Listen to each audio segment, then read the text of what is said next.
Great to be here on Facebook Live with Carol James and you and Nigel to talk to people about this extraordinary period of time that we're living through. It was back on March 5th that Dr. Bonnie Henry, Minister Dix, and I had a press conference in Vancouver to tell British Columbians that we were instituting our pandemic response plan. I never thought I would ever say those words, pandemic response plan, but the government of British Columbia has an emergency plan for any eventuality, even COVID-19. At that time, we started putting in place measures to restrict personal behavior. And as the month went on, we started to say to some parts of the economy, we have to shut you down.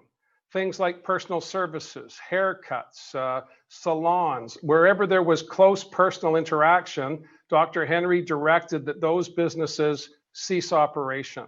Similarly, hospitality, pubs, restaurants, where there's again close interaction, they were ordered to close. And for the past 2 months, those employees, those workers, those businesses have been without any revenues at all to meet their needs within their own personal lives or the success or the viability of their business. Carol will talk about some of the programs that we put in place to complement the work of the federal government to help those people that were displaced. But for the rest of the economy, whether it was agriculture, tree planting, forestry, a whole range of manufacturing and construction, instead of shutting it down as other provinces were doing, we put in place measures to ensure that they could continue to operate safely. We did that by working with a thing called WorkSafe BC, which many of you may have never heard of. But WorkSafe BC has been in place for almost 100 years to make sure that workplaces are safe for individuals who work there as well as for customers. So WorkSafe BC and the Public Health Office, headed by Dr. Henry, put in place operating procedures for those businesses to keep operating. So the impact on our economy has not been as great as it has been on Alberta, Ontario, Quebec, who put in place what they call a full lockdown.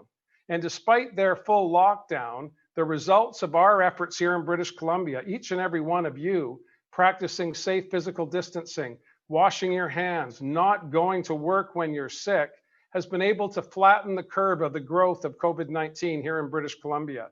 Sadly, 125 people have lost their lives.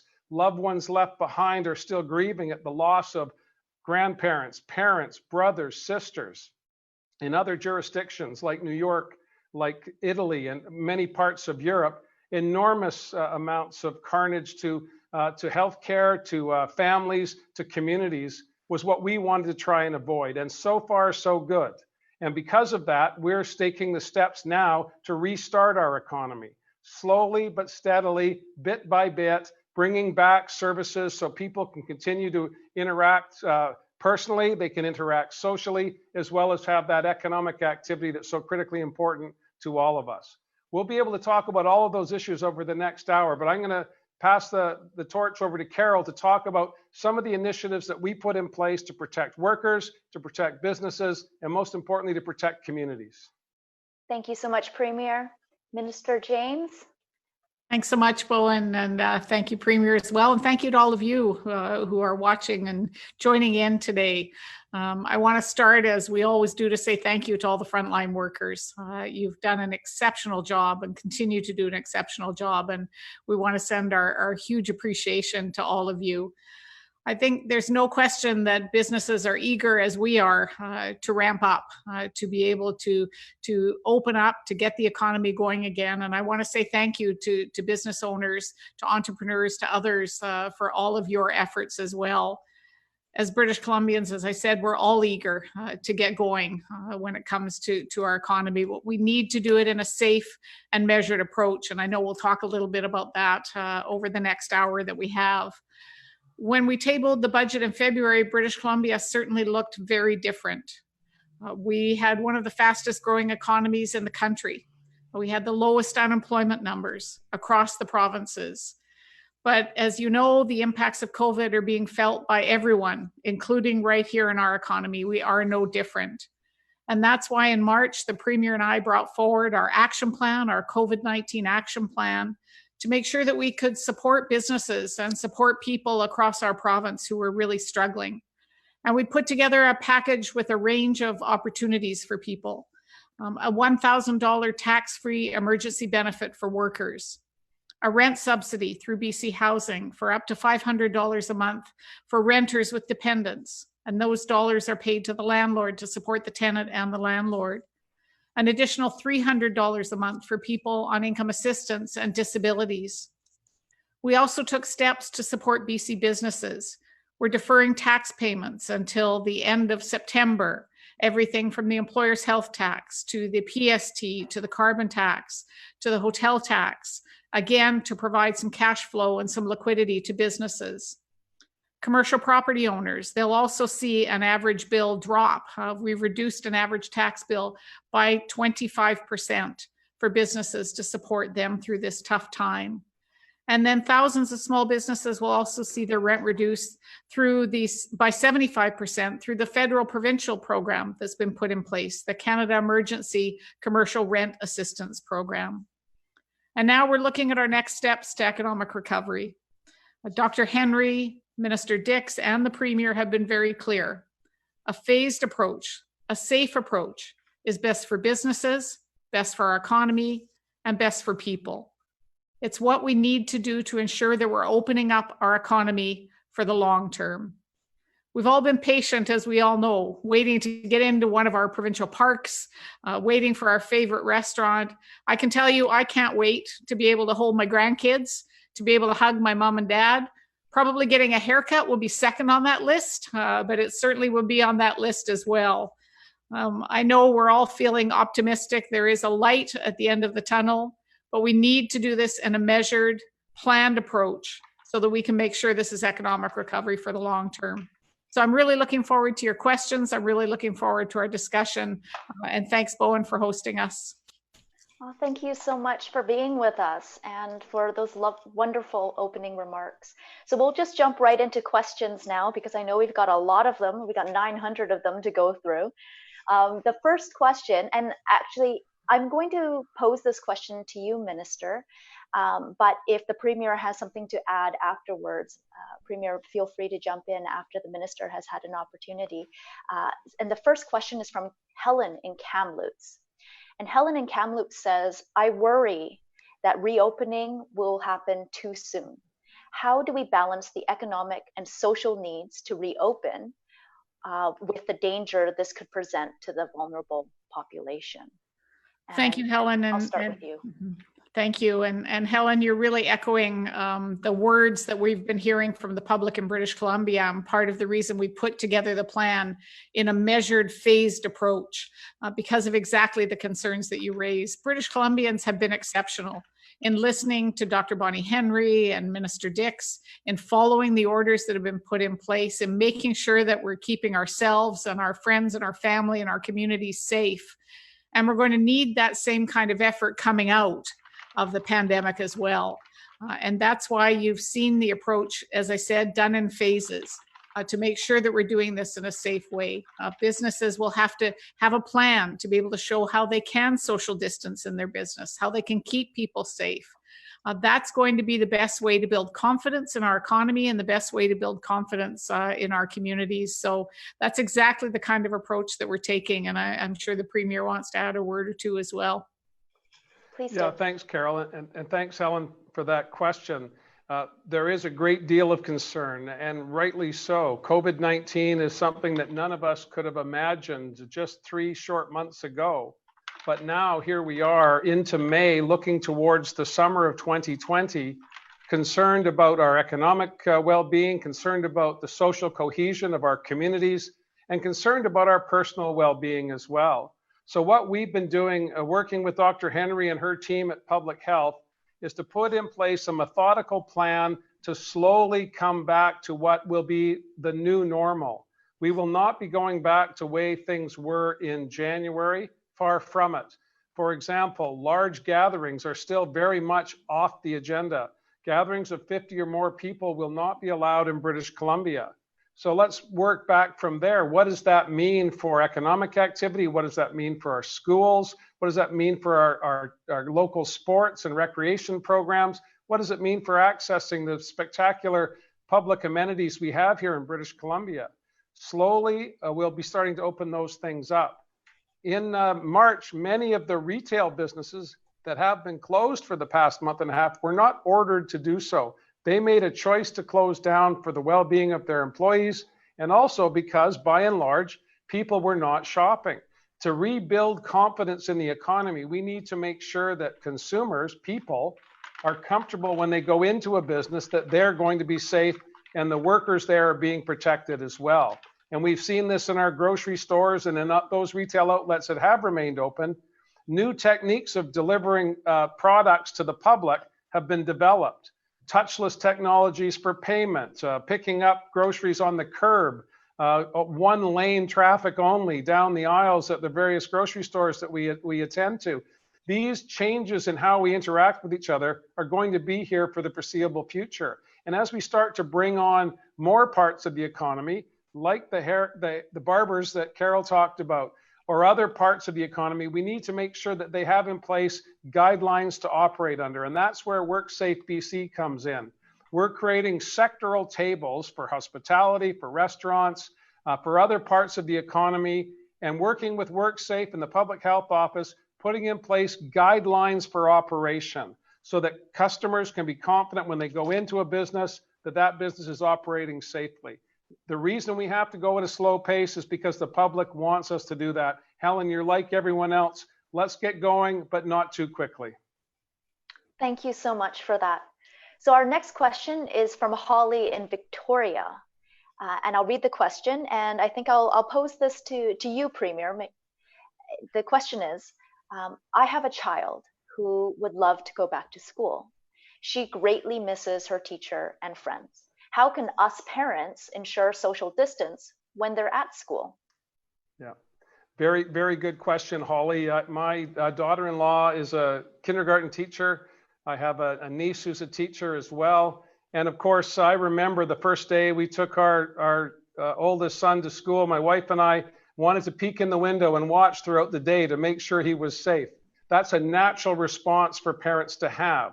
But as you know, our public school system is one among the best in Canada, and our teachers, our support staff, our superintendents, our principals work every day in normal circumstances to make sure our children are safe, they're well cared for, and they're learning every day about not just math and reading, writing, and arithmetic, but also how to interact with each other in a social way. We need to make sure our kids can get back to school. It's a joyous place for most children, and it's a joyous place for teachers as well.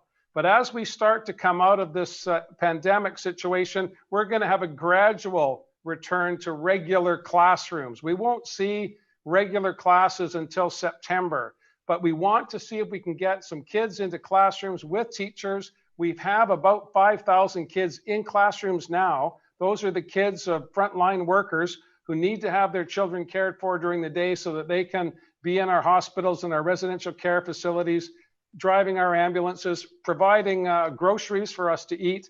So those workers have had their children in classrooms for the past month and a half. The virtual learning that's been going on has been quite successful. I've talked to many teachers who are very enthusiastic about that, but nothing replaces being in a classroom with your kids. And so we're going to be putting in place measures. Rob Fleming, the Minister of Education, and I will be making an announcement near the end of May about how we plan to go through the month of June. It will not be a full start, it will not be a halftime start, and it will not be mandatory.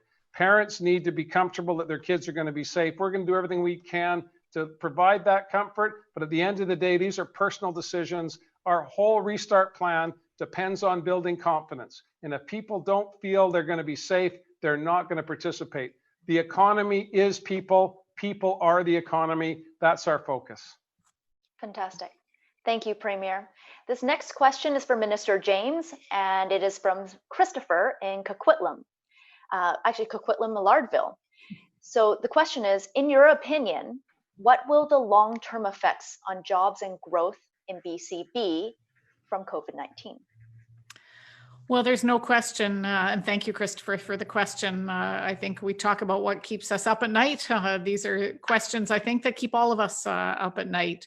BC, I have to say, is in a very good position when it comes to economic recovery. That's been reinforced by others last week, by one of the international rating agencies as well, to say that we're very well positioned because of our strong foundation when it comes to the economy.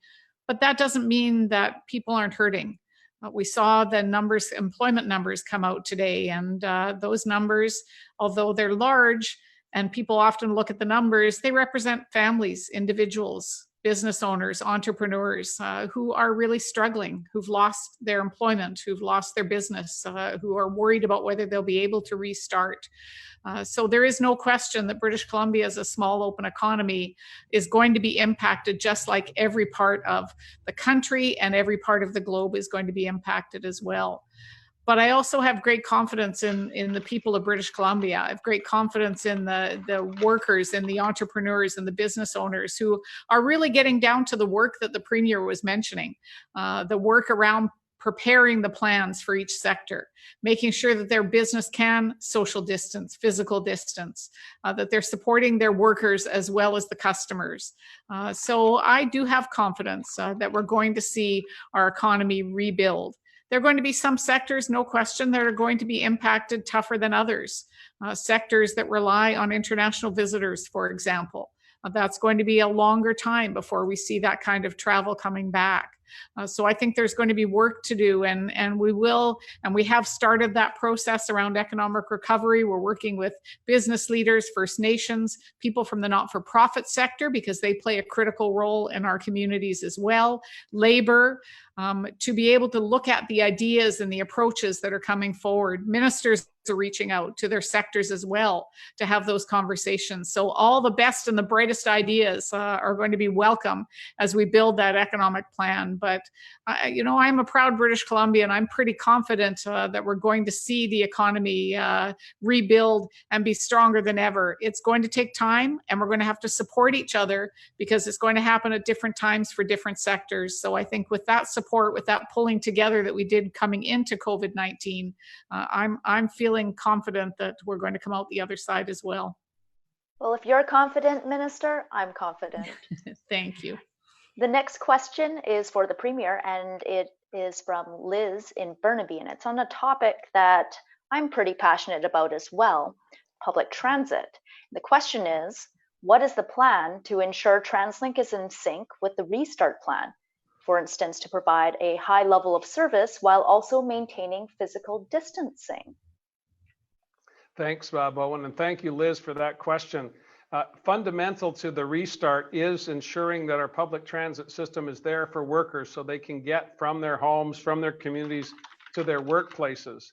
One of the biggest challenges we've seen in the past 6 weeks is the complete drop-off of use of public transit, whether it be on the BC transit system outside of the Lower Mainland, whether it be TransLink within the Lower Mainland, or even BC ferries to rural and remote and coastal communities and the various islands that are dependent on the ferry system. We've seen a drop off of 80 to 90% ridership in those areas. And when it comes to ridership, TransLink depends on the fare box for a significant part of their revenue. And so I've been engaging with the federal government, as has Carol, she with the finance minister, myself with the prime minister, to say that if we're going to be putting in wage subsidies for Air Canada, for WestJet, as appropriate as those may be, we should also look at our public institutions, our public transit systems in Victoria, Vancouver, Kelowna, Calgary, Toronto, Montreal. All of these communities depend on robust public transit systems, and those systems are hemorrhaging dollars right now. I'm very pleased to say today, Bowen, that the government has reached an agreement with TransLink to make sure that they're not cutting routes the day that we're asking people to start going back into the economy. But this is going to be another one of those cost questions that we're having to put on the table amongst a whole host of other issues. Oftentimes, and Carol knows this as best of all as the Minister of Finance, managing the public resources is a critically challenging part of being in government. There's no end of the requests for funding. There is a limit to the amount of funding that comes in. And that's why governments make choices, make decisions that are in the best interest of the greatest number of people. We need to have a robust, dynamic public transportation system. We have plans to expand billions of dollars of capital investment in SkyTrain, more buses, more routes, at a time when we've seen a complete collapse of the system. We all need to work together. We all need to be confident that when we get back on the bus or the SkyTrain, we're going to be safe. So TransLink is putting in place initiatives, significant cleaning within the system, regular washing down and sanitizing of the facilities and the infrastructure, and also trying to find a way to ensure that we do not have packed buses, we do not have packed SkyTrain cars. We need to make sure that we're creating the distance and the space. And I think you're going to see, although it won't be mandatory, you're going to see an increasing number of people wearing personal masks, not medical grade masks, but personal masks. I think that's appropriate at this time, but we're going to see, I think, a robust restart of our transit system. And thank you, Bowen, for being such a strong advocate for transit in the Lower Mainland. Well, thank you, Premier. I know that we've come a long way in terms of prioritizing transit over the last couple, 2.5, almost 3 years, well, 2.5 years. And it's been really, I guess it's been a relief to know that our government continues to prioritize transit even through the challenging times, and I'm grateful for that. Now, this next question, actually, I'm going to go back to you, Premier, so you're not off the hook yet. This next question is for you too. Mazdak has asked this in the Facebook feed. He says, many renters feel vulnerable and want to know, will the ban on rent increases and evictions continue after May 12th? And how will you continue to help renters pay their rent? Well, certainly we instituted a ban on evictions and a freeze on rent increases for March, April, May, and into June. And so we're going to be reviewing that as we get closer to the end of the month. We are not out of the woods yet by a long shot. I understand the anxiety that renters are feeling. British Columbia is the only province that brought forward a program to get some dollars into the hands of renters so that they could relieve some of that burden on their monthly expenses. The cost of living in the Lower Mainland and in British Columbia is higher than other parts of the country, so that's been a big challenge. But we're working with the BC Housing, we're working with Spencer Chandra Herbert, our colleague from the West End, who did an outstanding review of the whole rental sector a year and a half ago, with all of the contacts he made with tenant organizations, Landlords BC. He has been the go-between between governments and those entities to make sure we're doing everything we can to protect people. The last thing we need right now is a dislocation in the housing market that will put people on the street, or more importantly, put people out into the marketplace looking for another place to rent. We need to make sure we're paying our bills. That's important. And government's here to help to the greatest extent possible so that we don't have that dislocation in the housing market. And Bowen, if I could just add, please. In fact, we've tried to build our plan to be able to fill gaps. It was one of the principles that we put together when we brought our COVID action plan forward, was to build on the federal initiatives. So people have the access to a number of federal initiatives. We've tried then to put in some provincial initiatives. Still more to come. There will be an increase in the climate action tax credit, for example, for families and individuals. People don't have to apply for that one. That one's done automatically based on your income. If you already get that tax credit, or based on your income, you will get the increase in the credit that comes in July. And so all of the programs that we put in place, whether it's the tax deferrals, or as the Premier was mentioning, as the questioner asked, the rent supplements, we'll be reviewing those programs and services. We'll be watching to see the economic growth that occurs, and certainly looking at what supports are needed in the short and long term. We've tried to build that flexibility into our plan as well. All right, great. Our next question is from Claire. And given that, well, I think I've lost track a little bit who I've thrown the last question to, I'm going to read it out. And I think that it's probably one that the Premier will want to answer. And the question is, and I'm sorry, I'm looking through all these Facebook questions and trying to find it again. Claire on Facebook asked, if you want people to stay home when sick, what are you going to do about guaranteed sick pay? Mhm. Really good question.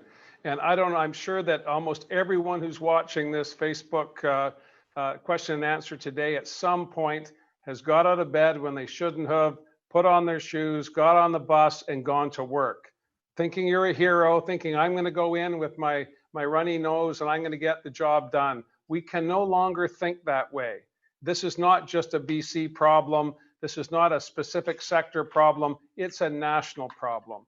So one of the advantages of the COVID crisis is that I've been meeting weekly with premiers across the country on Zoom calls, on conference calls, and joined by the Prime Minister, talking about how we can have a national response to these national challenges. And on TransLink, again, I said we need to put wage subsidies in place for workers, that even though it is a public sector enterprise, we need to support it because it's fundamental to our private sector economy. Similarly, we can't put the burden on companies who are coming out from underneath 2 months of no revenue. We can't then say to them, we need to have a paid sick leave program coming from you. We need to find, I believe, a national response to this. Carol's been working with the federal finance minister. I've been working with the prime minister. The unemployment insurance fund, I believe, and Carol believes, is the best way forward. I've been banging hard on that with my colleagues to get them enthusiastic about this. But as Dr. Henry says, we can no longer go to work when we're sick, and we cannot be going to work because we have an economic imperative to do so. If people are masking their symptoms because they have to pay the bills, they're putting themselves at risk, they're putting their colleagues at risk, they're putting customers at risk. That's a national problem, and we need a national solution. We're not there yet, but I'm getting good feedback from my colleagues. The Prime Minister has been working every day for the past 100 days, trying to put together programs to help Canadians. This is a fundamental one, and we're going to be relentless about this because it's a public health question, it's an economic question, and it's the well-being of all of us at the end of the day. We can't go to work if we're sick. Well, I'm definitely learning that too. I've also been guilty of going to work sick in the past, and that's not going to be something that we can do anymore going forward. So yeah, a good lesson for me as well. This next question is from Michael, and it's also a Facebook question. He asks, when can American tourists come without quarantine for 14 days? And what's next for our borders? That's probably another one to you, Premier. Yeah, well, it'll be a while, Michael. I'm in regular contact with Governor Jay Inslee in Washington State. One of the big challenges we had here in British Columbia, we were quick to discover that we had a case here back in February, but then we looked to the south, to King County and Seattle and Washington State, where they had a significant outbreak of COVID-19 with a significant number of deaths in a very short period of time. That said to us, to Dr. Henry, to Minister Dix and I, that we needed to make sure that the border was secured. This is not something I would normally be doing. I believe our relationship north-south with Washington, Oregon, California is one of the strengths of our economy and one of the benefits of living here on the West Coast. Progressive people living beside the ocean with a view of helping each other to lift everyone up. That's what we see on the West Coast. I don't want to compromise that. But I also want to make sure that the gains that we've made here in British Columbia aren't relieved because we have a group of people coming from the south of the border to visit spectacular British Columbia. We will see the borders remain closed for the foreseeable future. International travel is not something that's going to be coming back anytime soon, not just because of our situation here in BC. This is an international, global pandemic. Everyone is experiencing what we're experiencing right now, and the desire to get onto a plane and jam yourself in with a whole pile of people to fly to British Columbia is a low priority for most people, and it's going to have a significant impact on our tourism economy for sure. It'll have an impact on our television and film sector because much of the talent, although we have an outstanding infrastructure here, the workforce in the film and television sector here is second to none. Hollywood loves coming here because of the skilled workers, but they normally bring Hollywood talent with them, and they're going to have to self-isolate for 14 days if they want to work in British Columbia. Anyone who's coming into BC, British Columbians coming from away, will have to self-isolate. Thank you. Now, the next question is for Minister James. It's a question from Vancouver, and the question reads, parents with young children are going to be struggling to re-enter the workforce. Can we count on you to expand $10 a day childcare sites across BC? Well, it's one of the exciting initiatives that as we were elected government that we brought in as one of our top priorities. It was the largest spend in our very first budget, $1 billion to put towards childcare. We've increased it since then. So we have a very strong commitment to look at childcare across our province and to build that universal childcare, to make sure that it's accessible to parents and children who need it. And I think it's important to note that childcare isn't simply good, which it is, good for children and good for parents. It's also good for the economy because, in fact, if we provide childcare, we are able to have women, as the caller points out, women return to the workforce. It's often women who are still responsible for the majority of childcare duties.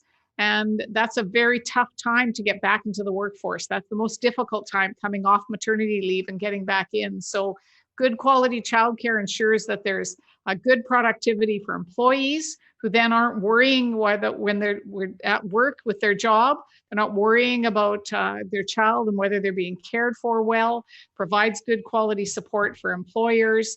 So yes, we will continue to invest in childcare as one of our top priorities as government, not simply because of COVID, but in fact, because it's good for British Columbia, good for our economy, good for children and good for parents. So it is a win-win all the way around. And I'm really proud of the work that we've been able to do as government in expanding the number of spaces and expanding affordability for families and supporting childcare workers by increasing the wages. We've been able to do that in incremental steps, provided bursaries to get people into university and college programs to be able to become early childhood educators, because there's hope in that career now with the investments we're putting in and as government. So it's an incredibly exciting time, and I'm looking forward to seeing that do nothing but continue to grow in our province. And if I could add, Bowen, I know when I first started working with Carol 2,000 years ago, she was a childcare advocate. So to be the Minister of Finance in British Columbia, we campaigned in 2017 on childcare. We've been delivering on that childcare. And one of the silver linings of the COVID-19 crisis here in British Columbia is everyone now understands the importance of childcare, not as a social program, but an economic program, and one that gives strength to families going forward in very challenging times. So childcare is front and center, has been in our government from the beginning, but I'm grateful that those in the community that were reluctant to embrace the need to expand this program now see very clearly that it's fundamental to our communities and our families going forward. And I definitely know that I've been hearing from a lot of parents in North Vancouver, where my riding is, about how grateful they are for the changes that have been made. And I know that they'll be really happy to hear that those changes are only going to, we're only going to continue to expand on universal childcare. A big plus as well, Bowen, to a number of businesses who actually have seen that as a major investment as well. You have businesses across British Columbia who've actually invested in childcare because they know the benefit it provides to them as an employer when their employees have good quality childcare, can visit the kids while they're taking their lunch break. So kudos as well to the business community that have joined together with childcare to be able to provide that support. There's definitely been an explosion of childcare spaces around here for sure. Now, this next question is back to the Premier. It's from Meredith on Facebook, and she asks, when will pubs and restaurants have access to the guidelines that they need and are expected to put in place? Thank you for that, Meredith. And the good news is that the BC Restaurant Association wasn't waiting for government to wave a wand. They were working from the beginning of the restrictions being brought into play to see how they could plan a reopening. Obviously, a larger restaurant's got more flexibility in terms of physical distancing. They've got more flexibility in terms of menu items and how they would deliver product to or food to tables. Similarly, larger pubs and pub restaurants have more flexibility. Smaller operations will be more challenged for sure. but they've been working, the Restaurant Association, on a plan to restart for the past couple of weeks. So we've connected them up with WorkSafe BC and public health officials, and I think we're going to be seeing many restaurants very early on into phase 2 of the restart, opening their doors and encouraging people to come in. And there are also those restaurants that have been focusing on takeout that can't keep pace with the demand at the door. So the business model for restaurants, the business model for pubs will be changing for sure. But those that have been focused on their customers and focused on wanting to encourage people to come back will be putting in place initiatives to make sure that can happen. Everybody wants to be able to go out for a meal and sit down and have a discussion with friends. Those days are not far off, but they're not here yet. I think after the May long weekend, we're going to see a few restarts. I've heard from others that they want to wait till earlier into June, but we are not prescribing to people how they run their businesses. I was a waiter. I've washed dishes in restaurants. I've never run one. That's up to the people who operate them to come up with a plan that makes sense to them, protects their workers, and makes customers want to come back. Thank you so much, Premier. Now, this next question you may have already covered quite a bit. I mean, a lot of what you say about restaurants and pubs will also apply to this next industry. But because we got so many questions about hairstylists and salons, I thought I would throw it out there to see if you had anything else to add, because Aaron on Facebook in particular asks, when do we get an actual date for hairstylists to go back so we can start booking eager clients? Well, with my hair situation, I'm grateful that I get to answer this question. And I got a text from the woman who cuts my hair, and she said I looked like I'd been seeing someone else, and I just said, no, it's just falling out, Deb, and I'm pushing it behind my ears.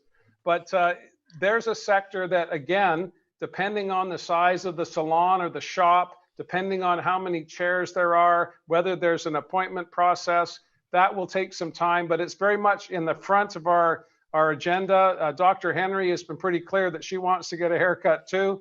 And so we're putting sectoral tables in place, as we said at the front of the show today. And those sectoral tables will be giving general guidelines to beauticians, to those that work in the personal services sector, including barbers and hairstylists, on how best to proceed. I think you'll anticipate, again, there will be masks involved. There'll be regular sanitation of workspaces and distancing within the shop or the salon to make sure that people feel comfortable. But those initiatives are well underway, and they will be sector-wide. If someone's watching right now and they cut hair or they work in the personal services sector, don't expect WorkSafe to call you up and tell you what to do. Be in touch, connect on the website, look at what your colleagues are doing or your competitors are doing in the marketplace, and make sure you're adapting those initiatives so that customers feel comfortable. But again, we're not prescribing, we're saying these are the general rules for the sector. How do you operate your shop depends on the size of it, the number of chairs you have, and so on. But all of that work's being done right now. WorkSafe BC is there to give the public confidence that there are guidelines in place, and we'll be monitoring that as the economy opens up over the summer. And I think this comes back again to Helen's question at the very start of our show, where she asked about how can we do this in a safe approach? How can we make sure as we open up the economy, it's done in a way that builds confidence, as the Premier has said. So I think that's really key. We all have a responsibility in this, and this is the opportunity, as the Premier has said, for individual shop owners, individual businesses, whether it's retail or hairstylists or other businesses, to be able to look at those guidelines from their sector, put their own plan together around how they can meet those guidelines, how they can do that in their own business, and then be able to open up in a way that's safe for their employees, as we've said, safe again for their customers, and done in a way that will ensure long-term economic growth. This was never about flicking a switch. This is about a slow, gradual turning of the dial as we ramp back up to something remotely resembling what we used to do. Every sector is different, every business is different, and that's the challenge we have as policymakers, and also the challenge we have in communicating that to the public. There is no black and white answer here. In some cases, there will be sector-wide truisms. if you're in the business of providing food to people, there needs to be serious sanitation work done, serious physical distancing thought put into how you configure your tables. More outdoor patios, for example, is another big one that we'll have to work with cities on, so that we don't have bureaucratic restrictions that frustrate the ability of a business to get one or two more tables out there to help them with their profit margins, to make sure they can keep people working. So we're all in this together, as we have been from the start, and it's going to take time and patience as we restart our economy. Well, thank you so much. And it's not just the economy that people are looking to get restarted. I know that there are also a lot of folks who are looking to get back outside to enjoy our wonderful provincial parks. And so Bob from Kamloops submitted earlier this advanced question. He says, getting outside into nature is so important for physical and mental health. When will you open BC parks, and will that come with a campfire ban? Well, a very good question, Bob. The first thing we did after the announcement of the restart was we said we were going to have elective surgeries again. 30,000 people were waiting to get a surgery for a knee or a hip or some other non-essential process. And the first thing we did was get that started again. The second thing we'll be doing is opening up our provincial parks for day use only, on the 14th of May. And as we go through the summer, we're going to see more opportunities to camp. But on the 14th of May, most of our parks in British Columbia will be open for day use. And as you quite rightly say, Bob, physical health, mental health are always improved when we get to spend some quality time in one of the spectacular provincial parks in British Columbia. But I want to reinforce, as Dr. Henry has, this is not the time to load up the Winnebago and throw the mountain bikes on top and travel across BC to somewhere else. Every corner of British Columbia is spectacular. There's beauty in every part of this province. Stay close to home. Take advantage of the neighborhood that you live in. Enjoy that. And as the summer unfolds, we'll be able to open up those restrictions and see more travel across BC. That's great news. Now, I also understand that not every provincial park will automatically be open on the 14th, but if you are looking to visit a provincial park near you, you can always check the BC Parks website to make sure that you have the current status of the park that you're headed over to, and that's bcparks.ca. So this next question is from Anne in Nanaimo, and she says, my granddaughter is 21 months old and is much too young to understand social distancing. I haven't seen her for 2 months. How can I safely visit with her?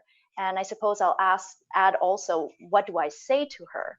And I'm going to start with Minister James, because I understand you're also a grandmother yourself, and you might have some grandmotherly advice on this. Well, I think it goes without saying that all the grandparents have been aching to hold their grandkids during this time period. I, on a regular basis, have my grandkids over for a day visit or a sleepover on weekends, and it's been very tough. We've been planning what it'll be like when we get to that stage of being able to have them over and have a sleepover again. Kids are resilient. Your grandchild will be just fine through this process.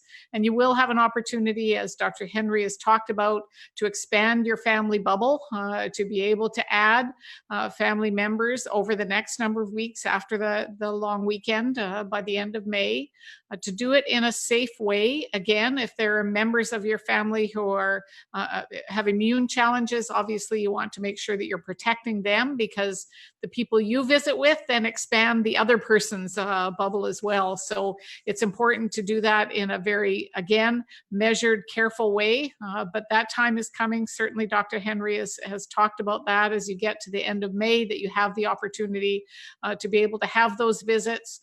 Start outside. Again, one of the best ways with adding family members is to have visits outside and have a physical distance walk, have a play in the park, have a chance to be able to connect with your grandchild, because those are critical. And I can tell you, I certainly understand the ache that has occurred in not being able to hold those grandkids. We've had our grandson come running for a hug, and that's been pretty tough, I think, all the way around. So thank you for the question, and thank you for echoing the question of grandparents all across our province.